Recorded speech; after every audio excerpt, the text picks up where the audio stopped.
ବିମାନରୁ ଅବତରଣ କରିବା ପୂର୍ବରୁ ଯାତ୍ରୀମାନେ ସଯତ୍ନରେ ଗରମ ପୋଷାକ ସବୁ ଢାଙ୍କି ହୋଇଗଲେ।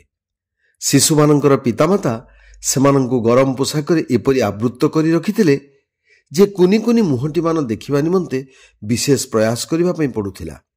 ବିମାନର ପ୍ରସ୍ଥାନ ପଥଟି ଖୋଲୁ ଖୋଲୁ ଜଣ ଜଣ କରି ଅବତରଣ କରୁଥିଲେ ଆଲୁମିନିୟମର ପାହାଚ ଦେଇ ତଳକୁ ତଳକୁ। କିନ୍ତୁ ଜାମ୍ମୁ ବିମାନ ବନ୍ଦରର ମୁକ୍ତାକାଶ ତଳେ ତାପମାତ୍ରା ଥିଲା 13 କି 14 ଡିଗ୍ରୀ, ଯାହାକି ଅବଶିଷ୍ଟ ଭାରତରେ ଶୀତ ଦିନରେ ସାଧାରଣ ତାପମାତ୍ରା ସହ ସମାନ। ତେଣୁ ଯଥେଷ୍ଟ ଆଶ୍ୱସ୍ତ ହେଲେ ଯାତ୍ରୀମାନେ। ଆମେ ଥିଲୁ 30 ଜଣ। ଜମ୍ମୁସ୍ଥିତ ଏକ ହୋଟେଲରେ ରାତ୍ରି ଯାପନ କରି ସକାଳୁ ସକାଳୁ ଆମେ ବାହାରି ପଡ଼ିଲୁ କାଶ୍ମୀର ଅଭିମୁଖେ।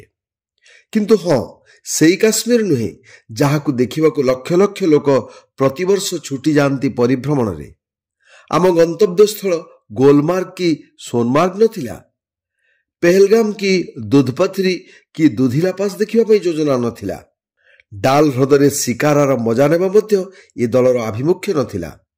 ବିକାଶମୁଖୀ କାଶ୍ମୀରର ପ୍ରଗତିର ଚିତ୍ର ଚରିତ୍ରକୁ ନିରୀକ୍ଷଣ କରିବା ଏହି ଯାତ୍ରା ଦଳର ଉଦ୍ଦେଶ୍ୟ ଥିଲା।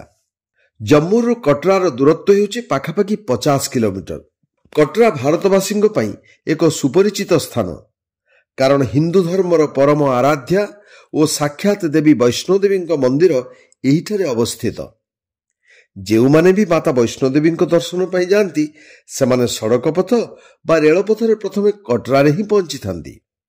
ସେଠାରୁ ପିଠୁ ସାହାଯ୍ୟରେ ବା ନିଜେ ପଦଯାତ୍ରା କରି ଯାଇଥାନ୍ତି ମାଙ୍କ ଦରବାରକୁ। ଜମ୍ମୁରୁ କଟ୍ରା ଯିବା ବାଟରେ ପଡ଼ିଥାଏ ଉଧମପୁର।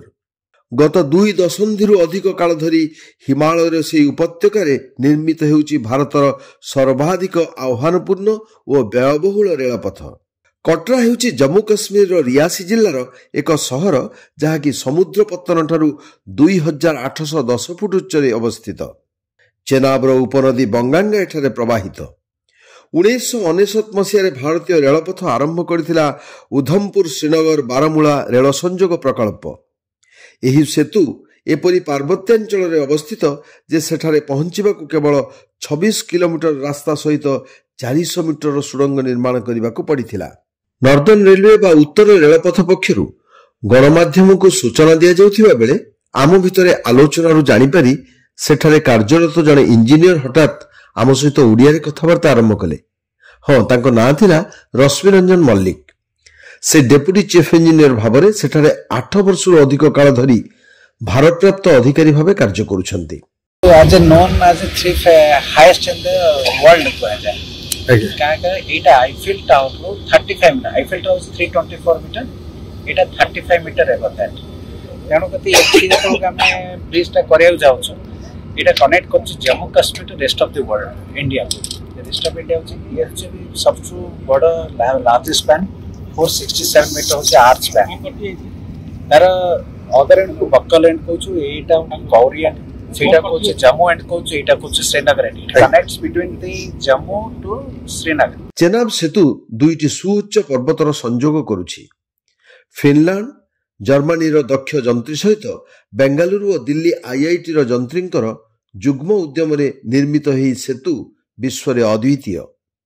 ନଦୀ ପତ୍ତନଠାରୁ 359 ମିଟର ଅର୍ଥାତ୍ 1000 ଫୁଟ ବା 100 ମହଲା ଘରଠାରୁ ଉଚ୍ଚରେ ଏହି ପୋଲର ଡେକ୍କୁ ସ୍ଥାପିତ କରାଯାଇଛି। ମୂଳଦୁଆ ଭାବେ କାର୍ଯ୍ୟ କରୁଥିବା ବକ୍ରାକୃତି ଲୁହା ଫ୍ରେମ୍ଟିର ଲମ୍ବ ଥିଲା 467 ମିଟର। ଏହାକୁ ଯେଉଁଦିନ ଚେନାବ ନଦୀର 2 ପାର୍ଶ୍ୱରେ ଥିବା ପର୍ବତ ଉପରେ ନିର୍ମିତ 2ଟି କଂକ୍ରିଟ ଖମ୍ବ ଉପରେ ସ୍ଥାପନ କରାଗଲା, ତାହା ଏକ ପରୀକ୍ଷାର ସମୟ ଥିଲା। ଏପ୍ରିଲ 21ରେ ଏହା ସମ୍ପନ୍ନ ହୋଇଥିଲା। ତାପରେ ଅଗଷ୍ଟ 22ରେ 750 ମିଟର ଦୈର୍ଘ୍ୟର ପୋଲର ଚଟାଣ ବା ଡେକ୍କୁ ସ୍ଥାପିତ କରାଯାଇଥିଲା। ଇଞ୍ଜିନିୟରମାନେ ତାଙ୍କ ଭାଷାରେ ଏହାକୁ ଗୋଲ୍ଡେନ ଜଏଣ୍ଟ ବୋଲି କହିଥିଲେ। ମିଲିମିଟର ଭ୍ରମ ଶୂନ୍ୟତାରେ ପୃଥିବୀର ସର୍ବୋଚ୍ଚ ରେଳ ସେତୁର ଚଟାଣ ଯେଉଁଦିନ ସ୍ଥାପିତ ହେଲା, ତାହା ଥିଲା ଭାରତୀୟ ଜ୍ଞାନକୌଶଳ ଓ ଯାନ୍ତ୍ରିକ ଅଭିକଳ୍ପର ସର୍ବଶ୍ରେଷ୍ଠ ଉପଲବ୍ଧି। ଚେନାବ ନଦୀର ନୀଳ ଜଳରାଶି ଉପରେ 1315 ମିଟର ଦୈର୍ଘ୍ୟ ଏହି ସେତୁ 1500 କୋଟି ଟଙ୍କାରେ ନିର୍ମିତ ହୋଇଥିବା ବେଳେ ଏହା 100 କିଲୋମିଟର ବେଗର ଟ୍ରେନର ଭାର ବହନ କରିବାରେ ସକ୍ଷମ ଓ ଏହାର ଆୟୁଷ 120 ବର୍ଷରୁ ଅଧିକ। ଯନ୍ତ୍ରୀମାନେ ଉପତ୍ୟକାର ପବନ ପ୍ରବାହକୁ ଆଖିରେ ରଖି 200 66 କିଲୋମିଟର ଘଣ୍ଟା ପ୍ରତି ପବନକୁ ସହ୍ୟ କଲା ଭଳି ଏହାକୁ ନିର୍ମାଣ କରିଛନ୍ତି। କୋଙ୍କଣ ରେଲୱେ କର୍ପୋରେସନ ଏହାର ନିର୍ମାଣ ଦାୟିତ୍ୱ ନେଇଛି ଓ ଉପତ୍ୟକାର ପ୍ରତିକୂଳ ପାଗକୁ ସାମ୍ନା କରିବାର ଏହାର କ୍ଷମତା ମଧ୍ୟ ରହିଛି। 2002 ମସିହାରେ ଉଧମପୁର ବାରମୂଳା ପ୍ରକଳ୍ପକୁ ରାଷ୍ଟ୍ରୀୟ ପ୍ରକଳ୍ପ ଭାବରେ ଘୋଷଣା କରାଯାଇଥିଲା। କାଶ୍ମୀର ଉପତ୍ୟକାକୁ ଅବଶିଷ୍ଟ ଭାରତ ସହିତ ଯୋଡ଼ିବା ପାଇଁ ଏହା ଏକ ଯୁଗାନ୍ତକାରୀ ପଦକ୍ଷେପ। ଏହାକୁ USBRL ପ୍ରୋଜେକ୍ଟ ବୋଲି ମଧ୍ୟ କୁହାଯାଉଛି। ପର୍ବତମାଳାରେ ପରିପୂର୍ଣ୍ଣ ଏହି ଅଞ୍ଚଳରେ ରେଳପଥ ବିଛାଇବା ବାସ୍ତବରେ ଏକ ଦୁରୂହ ବ୍ୟାପାର। ଏହାର କାରଣ ହେଉଛି ଏହି ରେଳପଥରେ ଆସୁଛି ଶତାଧିକ ସେତୁ, ଶତାଧିକ କିଲୋମିଟରର ସୁଡ଼ଙ୍ଗ ତଥା ଭୌଗୋଳିକ ଦୃଷ୍ଟିରୁ ଏହା ଭୂକମ୍ପ ପ୍ରଭାବିତ ଅଞ୍ଚଳ। ଏହି ରେଳପଥ ନିର୍ମାଣରେ ପାଖାପାଖି 40,000 କୋଟି ଟଙ୍କାର ବ୍ୟୟ ହେବାର ସମ୍ଭାବନା ରହିଛି। ଏହି ପ୍ରକଳ୍ପରେ କେବଳ 38ଟି ସୁଡ଼ଙ୍ଗର ଦୈର୍ଘ୍ୟ ହେଉଛି 119 କିଲୋମିଟର। ପୁଣି ଏହି ସୁଡ଼ଙ୍ଗଗୁଡ଼ିକ ନିର୍ମିତ ହେଉଛି ନଦୀ ପତନରୁ ଶହ ଶହ ମିଟର ଉପରେ। ସେଥିମଧ୍ୟରୁ ସୁମ୍ବର ଆରପିଞ୍ଜଳ ସୁଡ଼ଙ୍ଗର ଲମ୍ବ 13.750 ମିଟର ଅର୍ଥାତ୍ 13 କିଲୋମିଟର 750 ମିଟର। ସେହିପରି ପୀର ପଞ୍ଜାଲର ଦୈର୍ଘ୍ୟ ହେଉଛି 11 କିଲୋମିଟର 200 ମିଟର। ଉଧମପୁର ବାରମୂଳା ରେଳ ପ୍ରକଳ୍ପ ସମ୍ପୂର୍ଣ୍ଣ ହେଲେ ଉଧମପୁରରୁ ବାରମୂଳା ପହଞ୍ଚିବା ଭିତରେ ଯାତ୍ରୀଙ୍କୁ ପାରି ହେବା ପାଇଁ ପଡ଼ିବ 931ଟି ସେତୁ। କେବଳ ସେତୁଗୁଡ଼ିକର ଲମ୍ବକୁ ମିଶାଇ ଦେଲେ ତାର ଦୈର୍ଘ୍ୟ 13 କିଲୋମିଟରରୁ ଅଧିକ। ସେ ଭିତରେ ରହିଛି ସେତୁ ସଂଖ୍ୟା 44, ଯାହାକି ଚେନାବ ସେତୁ ବୋଲି ଯେତିକି ପରିଚିତ, ପୃଥିବୀର ସର୍ବୋଚ୍ଚ ରେଳ ସେତୁ ଭାବରେ ବିଶ୍ୱବିଖ୍ୟାତ। ସେହି ପଥରେ ଆହୁରି ରହିଛି ସେତୁ ସଂଖ୍ୟା 35, ଯାହା ଅଞ୍ଜି ସେତୁ ନାମରେ ନାମିତ। ଏହାର ବିଶେଷତ୍ୱ ହେଉଛି ଯେ ଲୁହା ଦଉଡ଼ି ଆଧାରରେ ଏହା ଭାରତର ପ୍ରଥମ ରେଳ ସେତୁ। ଏହି ରେଳପଥରେ ଜମ୍ମୁ ଉଧମପୁରର 55 କିଲୋମିଟର ଦୈର୍ଘ୍ୟର ରେଳପଥ 2005 ମସିହାରେ ଶେଷ ହୋଇଥିବା ବେଳେ କାଜିଖଣ୍ଡ ବାରମୂଳାର 118 କିଲୋମିଟର ରେଳପଥ 2009 ସୁଦ୍ଧା ସମାପ୍ତ ହୋଇଛି। ବନିହାଲ କାଜିଗୁଣ୍ଡା ରେଳ ସେକ୍ସନ ମଧ୍ୟରେ ରହିଥିବା 11 କିଲୋମିଟର 215 ମିଟର ଲମ୍ବର ପୀର ପଞ୍ଜାଲ ସୁଡ଼ଙ୍ଗ ସହିତ ଏହା ଜୁନ 2013 ସୁଦ୍ଧା ମଧ୍ୟ ଶେଷ ହୋଇଛି। ଉଧମପୁର କଟ୍ରାର 25 କିଲୋମିଟର ରେଳପଥ 2014 ଜୁଲାଇ 4ରେ ପ୍ରଧାନମନ୍ତ୍ରୀ ନରେନ୍ଦ୍ର ମୋଦିଙ୍କ ଦ୍ୱାରା ଉଦ୍ଘାଟିତ ହୋଇଥିଲା।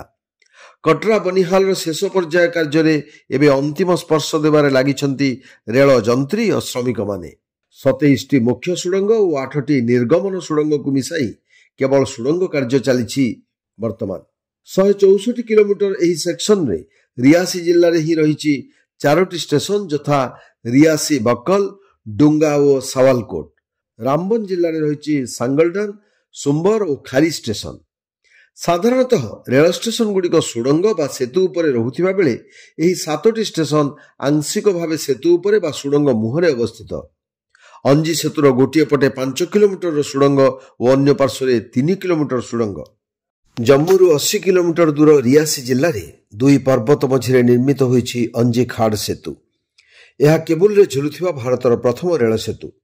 କଟ୍ରା ଓ ରିଆସି ରେଳ ଷ୍ଟେସନକୁ ଏହା ସଂଯୋଗ କରୁଛି।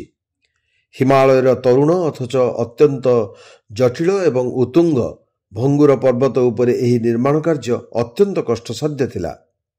ସେତୁ ନିର୍ମାଣ ପାଇଁ ସ୍ଥାନାଭାବ ହେତୁ କଟ୍ରା ପଟୁ ମୂଳଦୁଆକୁ ନିର୍ମାଣ କରିବା ପାଇଁ ତା ତଳେ 40 ମିଟର ଗଭୀରର ଏକ ହାଇବ୍ରିଡ୍ ମୂଳଦୁଆ ନିର୍ମାଣ ହୋଇଥିଲା। ସମଗ୍ର ସେତୁ 725.5 ମିଟର ହୋଇଥିବା ବେଳେ ରିଆସି ପଟରେ ପାଖାପାଖି 120 ମିଟରର ଆପ୍ରୋଚ୍ ଭାୟାଡାକ୍ ଓ କଟ୍ରା ପଟରେ 38 ମିଟରର ଆପ୍ରୋଚ୍ ବ୍ରିଜ୍ ନିର୍ମିତ ହୋଇଛି। କେବୁଲରେ ଝୁଲୁଥିବା ମୁଖ୍ୟ ସେତୁର ଲମ୍ବ 473.23 ମିଟର ଓ ଦୁଇ ପାର୍ଶ୍ୱରେ 96ଟି କେବୁଲ ଦ୍ୱାରା ଝୁଲୁଥିବା ସେତୁଟି ଦେଖିଲେ ମନୁଷ୍ୟ ବିସ୍ମୟାଭିଭୂତ ହେବ ହିଁ ହେବ। ନଦୀ ଭିତରର ଖୁମ୍ବ ଉପରୁ ଶିଖରର ଉଚ୍ଚତା 193 ମିଟର ଅର୍ଥାତ୍ 64 ମହଲା ଘରଠାରୁ ମଧ୍ୟ ଏହା ଉଚ୍ଚ। ଏହି ସେତୁ ମଧ୍ୟ 100 କିଲୋମିଟର ବେଗର ରେଳ ଏବଂ 213 କିଲୋମିଟର ଘଣ୍ଟା ପ୍ରତି ପବନର ବେଗକୁ ସାମ୍ନା କରିପାରିବ। ଏହି ରେଳପଥ ନିର୍ମାଣ ଦ୍ୱାରା 205 କିଲୋମିଟର ରାସ୍ତା ନିର୍ମିତ ହୋଇ 73 ଗାଁର 1.5 ଲକ୍ଷ ଲୋକଙ୍କ ଗମନାଗମନ ମଧ୍ୟ ବେଶ ସହଜ ହୋଇଛି। 500 ଲକ୍ଷ ଦିନର ଶ୍ରମ ବିନିଯୋଗ ସହ ପାଖାପାଖି ପ୍ରାୟ 800 କର୍ମନିଯୁକ୍ତି ମିଳିଛି। ବହୁ ଶ୍ରମିକ କୁଶଳୀ ଶ୍ରମିକ ଭାବେ ପ୍ରଶିକ୍ଷଣ ପାଇଛନ୍ତି। ତାଛଡ଼ା କାଶ୍ମୀର ଉପତ୍ୟକା ସହ ଅବଶିଷ୍ଟ ଭାରତ ଯୋଡ଼ି ହେବା ଦ୍ୱାରା ଏହା ବାଣିଜ୍ୟ, ବ୍ୟବସାୟ ଓ ପର୍ଯ୍ୟଟନ ବିକାଶରେ ବିଶେଷ ସହାୟକ ହେବ। ଚେନାବ ସେତୁରୁ ବିଳମ୍ବିତ ମଧ୍ୟାହ୍ନ ଭୋଜନ ସାରି ରେଳପଥ ଦ୍ୱାରା ଆୟୋଜିତ ଏକ ନିରୀକ୍ଷଣ ଟ୍ରେନରେ ବସି ଆମେ ଶ୍ରୀନଗରରେ ପହଞ୍ଚିଲା ବେଳକୁ ରାତି 9ଟା। ଷ୍ଟେସନ ବାହାରକୁ ଆସିବା ବେଳକୁ କୁହୁଡିର ଘନ ଆସ୍ତରଣ ବିଛାଡି ହୋଇ ପଡିଥିଲା ଶ୍ରୀନଗରର ଆକାଶରେ। 0 ଡିଗ୍ରୀ ତାପମାତ୍ରାରେ ଆମର ଶୀତବସ୍ତ୍ର ସବୁ ସତେକି ଅସହାୟ ହୋଇପଡ଼ି କାଶ୍ମୀରର ହିମ ପ୍ରବାହରେ ଆତ୍ମସମର୍ପଣ କରୁଥିଲେ। ଋତୁଚକ୍ରର ଆହ୍ୱାନରେ ଚିନାର ଗଛର ପତ୍ରମାନେ ଅବସର ନେଇସାରିଥିଲେ କେତେ ଦିନୁ। ଗଛର ଖୁଣ୍ଟା ଶାଖା ପ୍ରଶାଖା ମଧ୍ୟ ପତ୍ରଛଡ଼ା ପରେ ନବପଲ୍ଲବର ଅପେକ୍ଷାରେ ସଜ୍ଜ କରୁଥିଲେ କାକରର କଣ୍ଟାକୁ।